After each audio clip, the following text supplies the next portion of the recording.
बचपन में क्यों सुखी रहते थे आप, क्यों प्रसन्न रहते थे आप?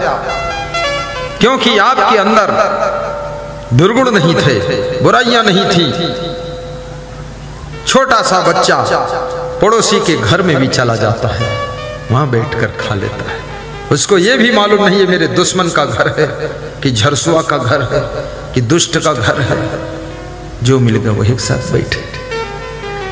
गुजरात के एक सज्जन कह रहे थे, सामने वाले पड़ोसी से हमारी टेंशन रहती, ये हमारा लड़का वो एक घर बैठे जाए, अब इसको लेने के लिए हमें जायक पड़ते नहीं, वो सोवा करते। तो हमने कहा क्यों जाते? बोले वहाँ काजू खाते। तो हमने कहा तुम काजू ला दो, कहने यूँ खाते, फिर हुआ खाते, ये हुआ ज़्यादा रहा था। और हमारे उनसे बनत नहीं है। हम कहते लड़का की बनत है तो बनाई दो, तुम्हारा नहीं बनत कोई बात नहीं, लेकिन बनत का अभी के कारण जाई थे तो थोड़ा बनाई लागे। लड़के ने सब राग द्वेष मिटाया है।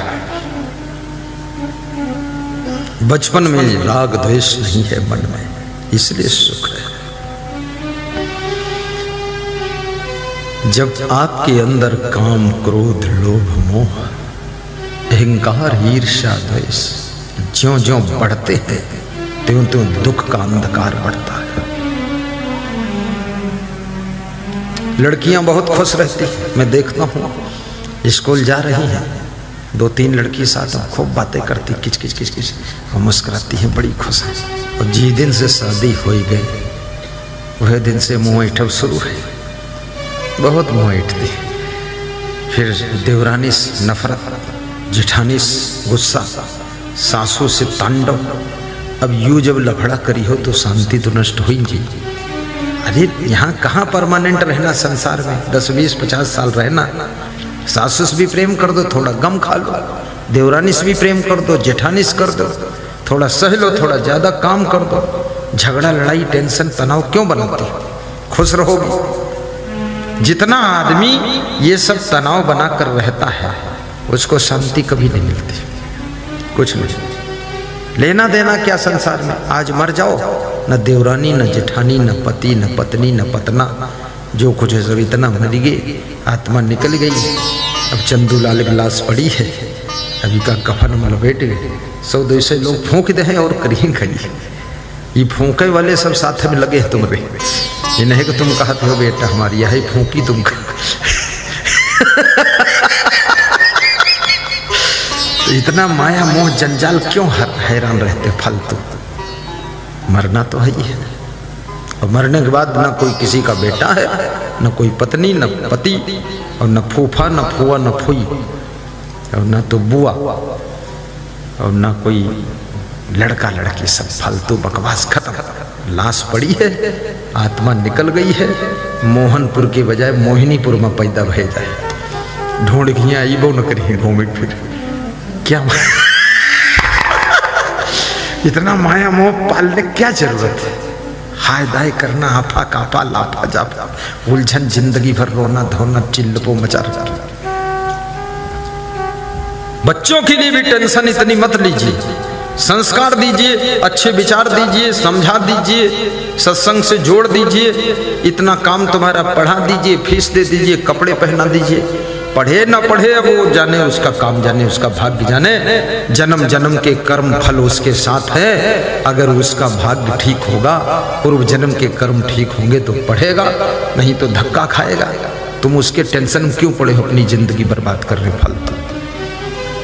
हमारे गुरुजी ने सबको ज्ञान वही दिया, और जिसने ज्ञान का आचरण किया और ज्ञान को ग्रहण किया वो सुखी है, महान बन गया। और जौन चेला ज्ञान सुनवे नहीं करी, आश्रम में मलाई चुरा चुरा खाता, लीवर भी फेल होगा। 3-3 लीटर दूध पिए, ये बेईमानी नहीं और है का भाई? 3 लीटर में है कम से कम 10 लोगों ने पिए चाहिए, और तुम अकेले पिए थे, तुम बेईमान हो। तुम्हारे कुछ न कुछ हो ही जरूर गड़बड़। खूब शुगर भाई है, 400 पर शुगर है। हम कहीं 4000 पर हो जाए, हमें क्या करेंगे? दवाई हम करवा दे, थोड़ा बहुत ले दो दवा, नहीं हमसे गुस्सा हो जाइए कि हमारा ध्यान नहीं दे। हम ध्यान दे दे। दूध हो भाई, दूसरे का हिस्सा क्यों पीते हो भाई?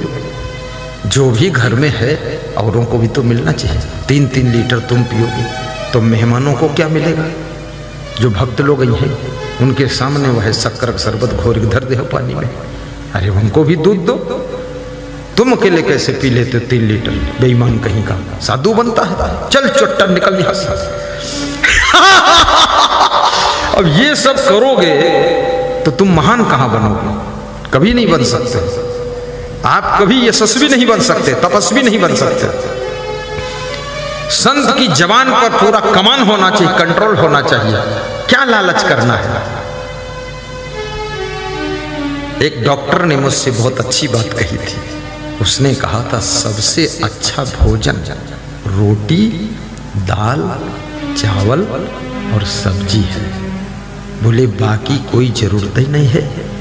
कोई भी पशु पक्षी जवान होने के बाद जिंदगी में कभी दूध घी पीते ही नहीं, खाते ही नहीं। गाय बछड़ा है 2-4 महीना बचपन में पिए थे, उसके बाद कभी नहीं पिए। अभी जिंदगी भर दूध पिए तो जिंदगी भर का कहते हैं कि हम बीमार बहुत होते। हाँ कभी कभी पी लो, थोड़ा सा पी लो, ये रोज कौन जरूरत है? और दूध में चोरी करने कौन जरूरत है? क्या रखा उसमें दूध घी में? अब कहते हैं यदि तुम खाओगे तो दूध केवल दूध है, लेकिन जब दूसरे को खिलाओगे, अपना हिस्सा भी थोड़ा दे दोगे तो दूध अमृत बनेगा और तुम्हारा भाग्य सौभाग्य बनेगा और तुम इंसान से भगवान बनोगे। जब दूसरों के लिए तुम ख्याल करते हो तो भगवान की डिग्री मिलती है, और जब दूसरों का हिस्सा खाते हो तो बेईमान की डिग्री मिलती है। इसलिए दूसरों का ख्याल करो।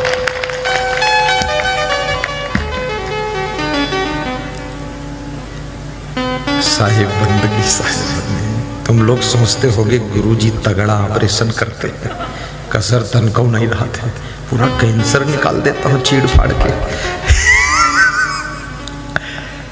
सत्य बात है, सुख तभी मिलेगा। निर्मल मन जन सो मोहि पावा, मोहि कपट छल छिद्र न भावा, निर्मल मन जन सो मोहि पावा। श्री कृष्ण कहते हैं आहार और विहार। बिहार का मतलब टहलना, घूमना, कुछ काम करना है। भोजन कीजिए तो कुछ काम कीजिए, अन्यथा ये भोजन हजम नहीं होगा। भोजन भी तुम्हारे शरीर में जो आवश्यकता है वो भोजन कीजिए। अनावश्यक मांस मछली मत खाइए। एक दिन मांस मछली खाते हो 7 दिन पेट खराब रहता है, क्योंकि तुम्हारी आंतें मांस मछली खाने के योग्य नहीं बनी है। ये शाकाहारी की दृष्टि से आंतों का निर्माण हुआ है। और मांस मछली में है क्या? कोई बहुत ताकत है, कोई बहुत बुद्धि बढ़ जाती है? कभी नहीं।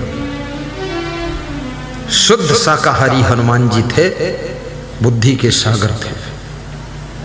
हनुमान जी मनोजोम मारुत वेग तुल्यम वानर यूथ मुख्यम बुद्धिमताम, बुद्धि के सागर थे।